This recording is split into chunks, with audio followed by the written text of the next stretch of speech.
Hello, this is Sherri Gallagher with Technacon Company Incorporated.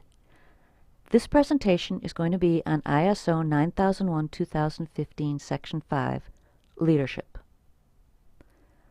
Now, what is meant by leadership in the standard? Leadership means top management must be involved. Leadership in ISO 9001-2015 impacts top management. The changes in the 2015 edition is the expectation that top management is accountable for the effectiveness of the QMS. Top management must evaluate the resources the quality management system needs and determine how to provide them. Top management is tasked with ensuring the quality management system achieves its intended results. Top management must make it happen. To that end, top management is expected to demonstrate customer focus, establish and communicate the quality policy, define organizational roles and responsibilities. These are not new requirements. What is new is the auditor is expected to audit top management, not the management representative, as to how all of this is done.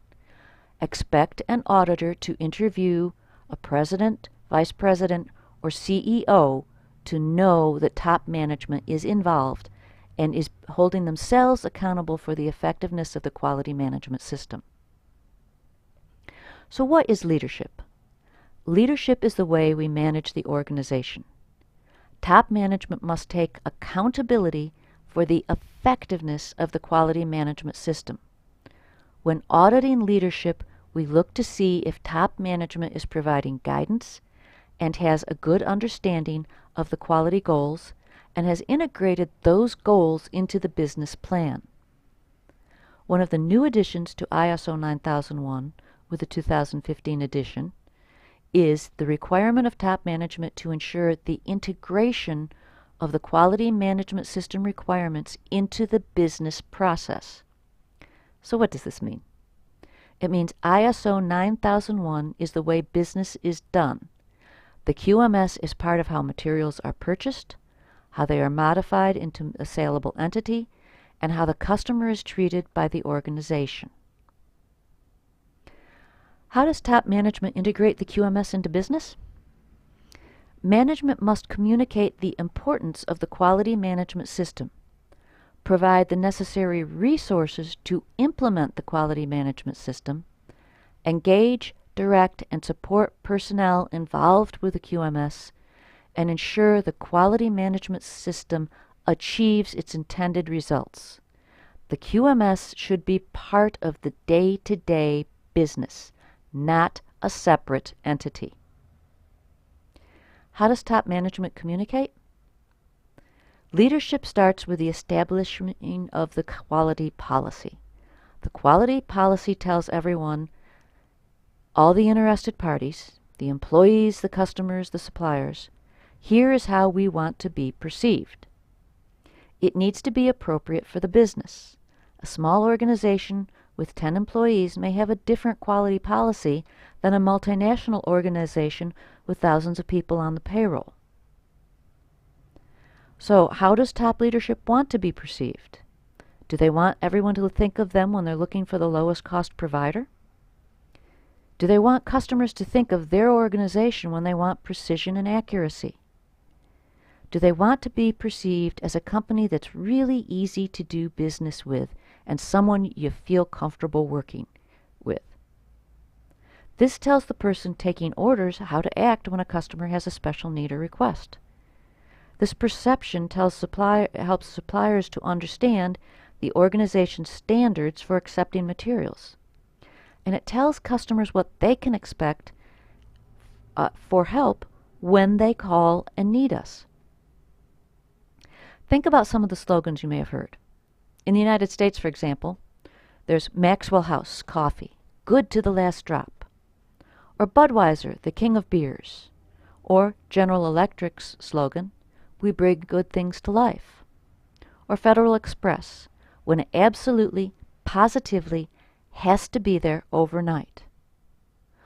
All of these slogans express a perception. That perception should be identified in the quality policy. You must consider the quality policy as a shortcut to understanding the direction and the intent of the organization. Top management guides the quality objectives with a quality policy. The quality policy provides a framework for setting quality objectives. So how do the two interrelate? Having defined how top management wants the company to be perceived, they now have to guide everyone on how to get there. The quality objectives are the how do we get there? It's important that quality objectives are measurable, monitored, and updated as appropriate. Something an auditor is going to be looking at is top management aware of the progress toward quality objectives at all times. Top management must review the quality objectives more frequently than annually.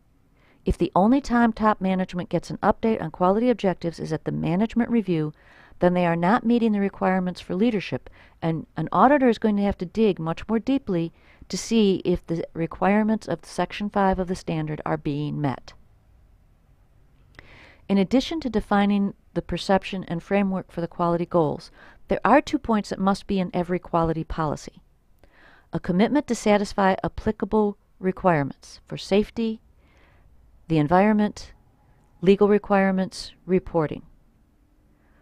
The expectation is ISO 9001 companies meet requirements and are entities that are comfortable performing in a legal manner.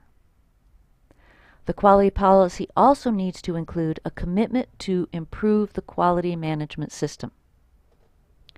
The quality objective should also reflect these needs. For example, if a goal is to improve the accuracy of filling product by 3%, it cannot be done by removing safety features. The organization cannot trick the safety features in order to get a better filling process. They must meet safety standards. Quality objectives are discussed more in the video in Section 6 on planning. So how is the quality policy communicated?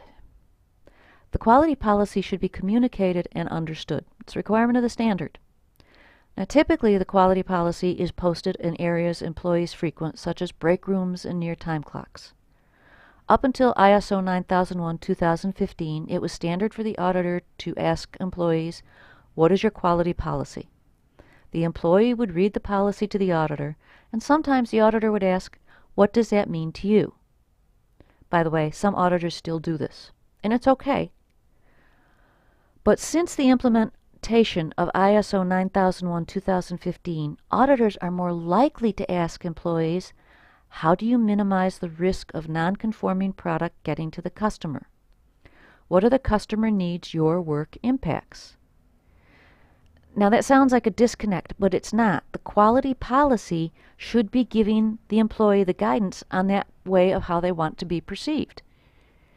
The answer still comes from the quality policy and how top management wants the organization to be perceived.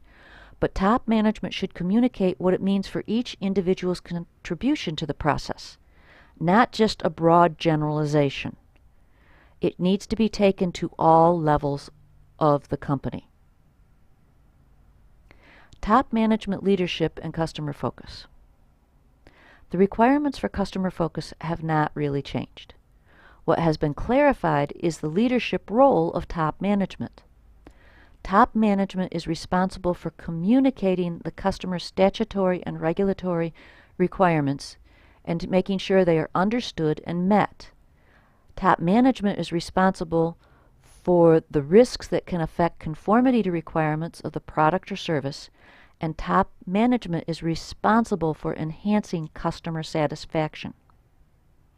For example, if your normal customer base is automotive, and a new customer is in the medical device industry, it is the responsibility of top management to direct the investigation into the regulatory and statutory needs of the medical device customer, and then ensure adequate training is arranged so that everyone who touches that product is aware of how they can affect the product and the risks and the meeting of the requirements.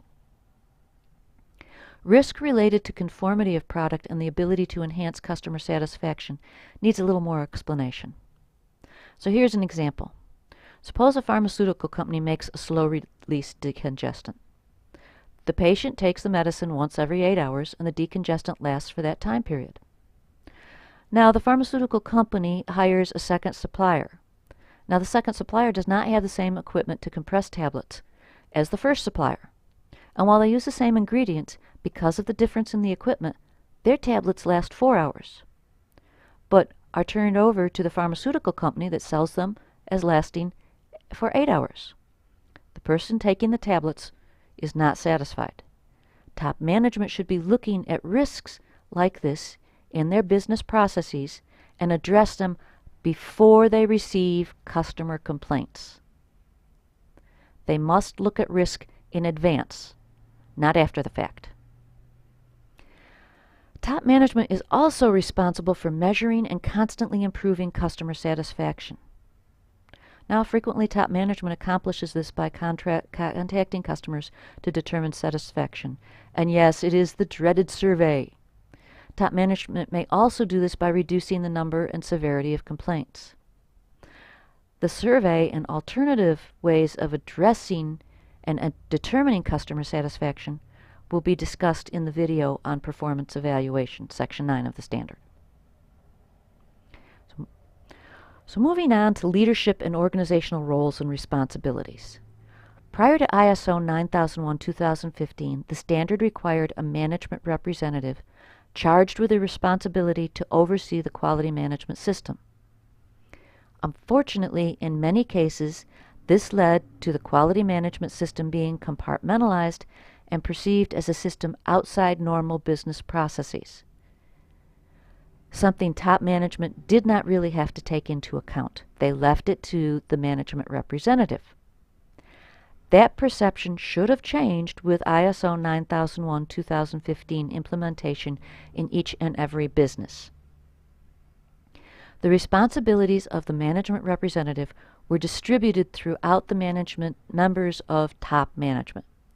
In addition, ISO 9001-2015 clearly states top management is responsible to ensure the process delivers their intended outputs.